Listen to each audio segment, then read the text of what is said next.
Juliber update. Nag-enjoy sila Julie at Raver na magbakasyon sa Singapore. Yan pang picture nila. At kumain sila sa Batcha Coffee.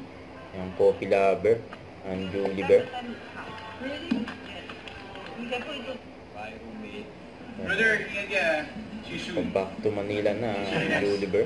Pauwi na sila ng Pinas. Kaya nasa aeroplano na sila. Gamer pa nga Julie. Pares lang gamer ni Raver. Gamer.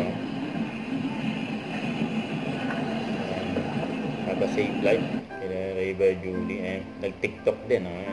TikTok ni Raver. Masyadong magalaw yung camera. Masyadong mataas ang energy ni Raver. Pinaikot yung camera, nakakahilo. San Jose family with Raver, just sa Singapore. Huwag kalimutan mag-subscribe, click on notification bell for more update. Ito po ang Future Reaction Vlog. Bye guys, thank you for watching.